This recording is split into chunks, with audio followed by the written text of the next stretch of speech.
ನಮಸ್ತೆ ಬಂಧುಗಳೇ. ನಾನು ಮಧುಲತಾ ಅಡುಗೆ ಚಾನಲ್ ಅವರ ಹಸ್ಬೆಂಡ್. ನಾನು ಇವತ್ತು ನೋಡಿ ಮುದ್ದೆ ಮತ್ತು ಬೈಲಾರ್ ಕೋಳಿ, ಅದಕ್ಕೆ ಇತ್ಕಿರೋ ಅವರೆಕಾಳು ಹಾಕಿ ಸಾಂಬಾರು ಮಾಡಿ ಸೂಪರ್ ಟೇಸ್ಟಿಯಾಗಿರೋ ಫುಡ್ ಮಾಡಿದ್ದಾರೆ. ಇದನ್ನು ನೀವೊಂದ್ಸಲಿ ಸವಿರಿ. ಈ ಚಳಿಗಾಲಕ್ಕೆ ತುಂಬ ಚೆನ್ನಾಗಿರುತ್ತೆ, ಟೇಸ್ಟಿಯಾಗಿರುತ್ತೆ. ಚಿಕನ್ ರೇಟು ಸ್ವಲ್ಪ ಜಾಸ್ತಿ ಆಗಿದೆ, ಆದರೆ ಒಂದು ಅರ್ಧ ಕೆಜಿ ತಂದ್ಕೊಂಡು ಮಾಡಿ ಸೂಪರಾಗಿರುತ್ತೆ. ಈಗ ಮಾಡುವ ವಿಧಾನ: ಒಂದು ಜಾರ್ಗೆ ಕೊತ್ತಂಬರಿ ಸೊಪ್ಪು, ಫಸ್ಟ್ಗೆ ಕೊತ್ತಂಬರಿ ಸೊಪ್ಪು, ಆಮೇಲೆ ಎರಡು ಪುದೀನ ಎಲೆ, ಅದಾದಮೇಲೆ ಬೆಳ್ಳುಳ್ಳಿ ಸಿಪ್ಪೆ ತೆಗೆದು ಬೆಳ್ಳುಳ್ಳಿ ಹಾಕ್ಕೊಳ್ಳಿ. ಆಮೇಲೆ ಒಂದು ಓಳು ಕಾಯಿ ತುರಿನೂ ಹಾಕ್ಕೊಳ್ಳಿ. ಕಾಯಿ ತುರಿ ಹಾಕ್ಕೊಂಡು ಒಂದೆರಡು ಈರುಳ್ಳಿನ ಸಣ್ಣದಾಗಿ ಕಟ್ ಮಾಡಿ ಅದನ್ನೂ ಹಾಕ್ಕೊಳ್ಳಿ. 1 ಇಂಚಷ್ಟು ಶುಂಠಿ ತೊಗೊಳ್ಳಿ, ಅದನ್ನು ಚೆನ್ನಾಗಿ ಕಟ್ ಮಾಡಿ ಅದನ್ನೂ ಹಾಕ್ಕೊಳ್ಳಿ. ಹಾಕ್ಕೊಂಬಿಟ್ಟು ನೋಡಿ, ಚಕ್ಕೆ, 1-3 ಲವಂಗ ಆ್ಯಡ್ ಮಾಡ್ಕೊಳ್ಳಿ. ಆದ ನಂತರ ಈಗ ಟೊಮೊಟೊ, ಒಂದು ದೊಡ್ಡ ಸೈಜ್ ಟೊಮೊಟೊನ ಮುಕ್ಕಲ ಕತ್ತರಿಸಿ ಹಾಕ್ಕೊಳ್ಳಿ. ಹಾಕ್ಕೊಂಡು ಮುಂದೆ ಧನಿಯಾ ಪುಡಿ, 1 ಟೇಬಲ್ ಸ್ಪೂನ್ ಧನಿಯಾ ಪುಡಿ, 1 ಟೇಬಲ್ ಸ್ಪೂನೇ ಹಾಕ್ಕೊಳ್ಳಿ, ಏನಾಗಲ್ಲ, ರುಚಿ ಚೆನ್ನಾಗಿರುತ್ತೆ. 1 ಟೇಬಲ್ ಸ್ಪೂನ್ ಖಾರದ ಪುಡಿ ಹಾಕ್ಕೊಳ್ಳಿ. ನೋಡಿ, ನಾವು 1 ಟೇಬಲ್ ಸ್ಪೂನ್ ಖಾರದ ಪುಡಿ ಹಾಕ್ತಾ ಇದ್ದೀವಿ. ನೀವು ಖಾರ ಜಾಸ್ತಿ ತಿನ್ನೋದಾದರೆ ಇನ್ನೂ ಸ್ವಲ್ಪ ಜಾಸ್ತಿ ಹಾಕ್ಕೊಳ್ಳಿ. ಅದಕ್ಕೆ ಸ್ವಲ್ಪ ನೀರು ಹಾಕ್ಕೊಂಡು ಚೆನ್ನಾಗಿ ರುಬ್ಕೊಳ್ಳಿ. ರುಬ್ಬಿ ಸೈಡ್ಗೆ ಇಟ್ಕೊಳ್ಳಿ. ಒಂದು ಕುಕ್ಕರ್ ಇಟ್ಕೊಂಡು ಸ್ಟವ್ ಮೇಲೆ ಎಣ್ಣೆ ಹಾಕ್ಕೊಳ್ಳಿ. ಈಗ ಕಟ್ ಮಾಡಿರೋ ಈರುಳ್ಳಿ ಹಾಕ್ಕೊಳ್ಳಿ. ಇದು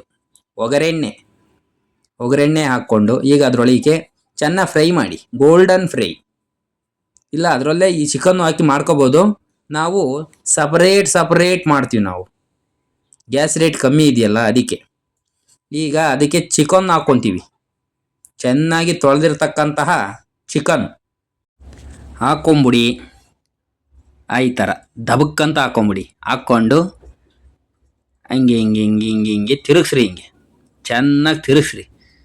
ರುಚಿಗೆ ತಕ್ಕಷ್ಟು ಉಪ್ಪು ಹಾಕಬೇಕು, ಮರ್ತೋಗ್ಬಿಟ್ಟಿರ. ಆಮೇಲೆ ರುಚಿಗೆ ತಕ್ಕಷ್ಟು ಉಪ್ಪು ನೋಡ್ಕೊಂಡು ಹಾಕ್ಕೊಳ್ಳಿ. ಸ್ವಲ್ಪ ಕಮ್ಮಿ ಇದ್ರೂ ಪರವಾಗಿಲ್ಲ, ಜಾಸ್ತಿ ಆದರೆ ತಿಂಬೋಕ್ಕಾಗಲ್ಲ, ಗಲಾಟೆಗಳು ಆಗ್ತಾವೆ ಆಮೇಲೆ ಮನೆಗೆ. ನೋಡಿ, 1 ಚಿಟಿಕೆ ಅರಿಶಿನ ಪುಡಿ ಹಾಕ್ಕೊಳ್ಳಿ. ಚೆನ್ನಾಗಿ ತಿರುಗಿಸ್ಕೊಳ್ಳಿ. ಚೆನ್ನಾಗಿ ತಿರುಗಿಸ್ಬೇಕು. ಹಿಂಗೆ ಚೆನ್ನಾಗಿ ತಿರುಗಿಸ್ಕೊಳ್ಳಿ.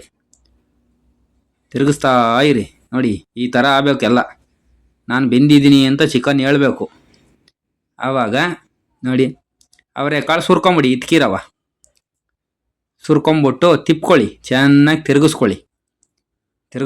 ಚೆನ್ನಾಗಿ ತಿರುಗಿಸ್ಕೊಳ್ಳಿ.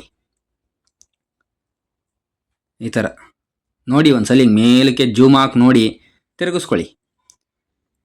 ಚೆನ್ನಾಗಿ ತಿರುಗಿಸ್ಕೊಳ್ಳಿ. ಇದು ನೀವು ನೋಡಲಿ ಅಂತ ಈ ಥರ ನಾವು ತೋರಿಸ್ತಾ ಇದ್ದೀವಿ ಅಷ್ಟೇ. ನೀವು ಚೆನ್ನಾಗಿ ತಿರುಗಿಸ್ಕೊಂಡು ಚೆನ್ನಾಗಿ ಬೇಯಿಸ್ಕೊಂಡು ನೋಡಿ, ತದನಂತರ ರುಬ್ಬಿಟ್ಕೊಂಡಿರೋ ಮಸಾಲೆನೆಲ್ಲ ಹಾಕ್ಬಿಡಿ. ಅದಕ್ಕೆ ಕುಂಬರಿಸ್ಕೊಂಡು ತಿರುಗಿಸ್ಕೊಳ್ಳಿ ಚೆನ್ನಾಗಿ. ಇದು ಬೈಲರ್ ಚಿಕನ್ನು, ನೀರು ಬಿಟ್ಟಿರುತ್ತೆ. ನೀವು ಹಾಕಂತೀರಲ್ಲ ಮಸಾಲೆ, ಅದಕ್ಕೆ ನಿಮಗೆ ನೀರು ಎಷ್ಟು ಬೇಕೋ ಅಷ್ಟು ನೋಡಿ. ತುಂಬ ನೀರು ಹಾಕೋಕೆ ಹೋಗಬೇಡಿ. ಈ ಜಾರ್ ತೊಳಿತೀವಲ್ಲ, ಅದರೊಳಗೆ ನೀರು ಹಾಕಿ 1 ಗ್ಲಾಸು ತಿರುಗಿಸ್ಬಿಟ್ಟು ಹಾಕಿ ಸಾಕಾಗುತ್ತೆ. ಆಮೇಲೆ ನಿಮಗೆ ಗಟ್ಟಿ ಬೇಕು ಅಂದರೆ ಗಟ್ಟಿಗೆ, ತೆಳ್ಳಗೆ ಬೇಕು ಅಂದರೆ ತೆಳ್ಳಗೆ, ಬೆಳ್ಳಗೆ ಬೇಕು ಅಂದರೆ ಬೆಳ್ಳಗೆ, ನಿಮಗೆ ಹೆಂಗೆ ಬೇಕೋ ಹಂಗೆ ಮಾಡ್ಕೊಂಡು ಒಂದ್ಸಲಿ ನೋಡಿ. ಉಪ್ಪು ಸ್ವಲ್ಪ ಒಂದು ಕುದಿ ಬಂದಮೇಲೆ ಉಪ್ಪನ್ನ ನೋಡಿ, ಆಮೇಲಿಂದ ಸಾಕು ಅನಿಸಿದ್ರೆ ಮುಚ್ಕೋಬೋದು. ಆಮೇಲಿಂದ ಆರಾಮ್ಸಾಗಿ ನಿಧಾನಕ್ಕೆ ಶಾಂತಿಯಿಂದ ಮುಚ್ಕೋಬೋದು. 1 3 4 ವಿಜಿಲ್ ಬಂದರೆ ಸಾಕು. ಈ ಥರ ಮಾಡ್ಕೊಳ್ಳಿ. ನಮ್ಮ ಮನೆಯವರು ಮಧುಲತಾ ಅಡುಗೆ ಚಾನಲ್ ಅಂತ ಇಟ್ಟಿದ್ರು. ಚಾನಲ್ ನೋಡಿ, ರುಚಿಗೆ ತಕ್ಕಷ್ಟು ಉಪ್ಪು ಮತ್ತೆ ಹಾಕ್ಕೊಂಡಿದ್ದೀವಿ, ಯಾಕಂದರೆ ಮಸಾಲೆ ಹಾಕಿರ್ತೀವಲ್ಲ, ಹಂಗಾಗಿ. ನೋಡಿ, ನೀವು ಟೇಸ್ಟ್ ಮಾಡಿ ಆಮೇಲಿಂದ ಮುಚ್ಕೊಂಡ್ರೆ ಆಗುತ್ತೆ. ನೋಡಿ, ನಾವು ಈ ಥರ ಮಾಡ್ಕೊಂಡಿದ್ದೀವಿ ಗಟ್ಟಿ, ಯಾಕಂದರೆ ಬೇಳೆ ಎಲ್ಲ ಹಾಕಿರ್ತೀವಲ್ಲ, ಸಾರು ಗಟ್ಟಿ ಆಗುತ್ತೆ. ನೋಡಿ ಹಾಕ್ಕೊಳ್ಳಿ. ತೀರಾ ನೀರು ಮಾಡಬೇಡಿ, ತೀರಾ ಗಟ್ಟಿ ಮಾಡಬೇಡಿ. ಮುಚ್ಕೊಂಡ್ರೆ ಈಗ ಕುಕ್ಕರ್ ಮುಚ್ತಾ ಇದ್ದೀವಿ. ನೀವು ಈ ಥರ ಮುಚ್ಬಿಡಿ. 1 3 4 ವಿಜಿಲ್ ಕೂಗಿಸ್ಕೊಳ್ಳಿ. ಮಧುಲತಾ ಅಡುಗೆ ಚಾನಲ್ ಅಂತ ನೇಮ್ ಇತ್ತು. ನಾವೀಗ ಅದನ್ನು ಮಧುಲತಾ ಕುಕ್ಕಿಂಗ್ ವ್ಲಾಗ್ಸ್ ಅಂತೇಳಿ ಮಾಡಿದ್ದೀವಿ. ಯಾಕಂದರೆ ವ್ಲಾಗ್ ವಿಡಿಯೋಗಳು ಈಗ ಹೋಗಿದ್ದು, ಅಲ್ಲೋಗಿದ್ದು, ಇಲ್ಲೋಗಿದ್ದು, ಬಂದಿದ್ದು, ತಿಂದಿದ್ದು, ಉಂಡಿದ್ದು ಎಲ್ಲ ಹಾಕೋಣ ಅಂತ ಒಂದೇ ಚಾನಲಲ್ಲಿ. ತಿರ್ಗಾ ಇದಕ್ಕೊಂದು ಸಪ್ರೇಟ್ ಚಾನಲ್ ಏನಕ್ಕೆ ಅಂತ ಅಷ್ಟೇ. ನೋಡಿ, ಈಗ 4 ವಿಜಿಲ್ ಕೂಗಿಸ್ಕೊಂಡಿದ್ವಿ. ಈಗ ಕುಕ್ಕರ್ ಓಪನ್ ಮಾಡಿದ್ದೀವಿ. ನೋಡಿ, ಈ ಥರ ಬಂದಿದೆ. ಪ್ಲೇಟ್ಗೆ ಹಾಕ್ಕೊಂಡಿದ್ದೀವಿ. ಸ್ಮೂತ್ ಅಂಡ್ ಸಾಫ್ಟಾಗಿ, ಮೊದಲೇ ಮೆತ್ತನ ಕೋಳಿ ಅದು ಸ್ಮೂತ್ ಅಂಡ್ ಸಾಫ್ಟ್ ಆಗೋಗಿರುತ್ತೆ. ಸಾಕು, ಅಲ್ಲಿಲ್ದರೂ ತಿನ್ಬೋದು, ಅಲ್ಲಿರೋರು ತಿನ್ಬೋದು. ಸಖತ್ತಾಗಿರುತ್ತೆ. ನಮ್ಮ ಕಡೆ ಈ ಥರ ಅನ್ನದ ಮುದ್ದೆ, ನಿಮ್ಮ ಕಡೆ ಅಚ್ಚರಾಗಿ ಮುದ್ದೆ ಇದ್ರೂ ಪರವಾಗಿಲ್ಲ, ಬಡಿತಾ ಇರಿ. ಈ ಥರ ಒಂದು ಮುದ್ದೆ ತಿನ್ನೋರು 3 ಮುದ್ದೆ ತಿಂತಾರೆ. ಸೂಪರಾಗಿರುತ್ತೆ. ಮಾಡಿ ನೋಡಿ ಹೇಗಿತ್ತು ಅಂತ ಕಮೆಂಟ್ ಮಾಡಿ, ಸಬ್ಸ್ಕ್ರೈಬ್ ಮಾಡ್ಕೊಳ್ಳಿ. ನಾವು ಬಡವ್ರ ಮಕ್ಕಳು, ನಮಗೂ ಸ್ವಲ್ಪ ಸಪೋರ್ಟ್ ಮಾಡಿ, ನಮ್ಮನ್ನು ಬೆಳೆಸಿ ಉಳಿಸಿ.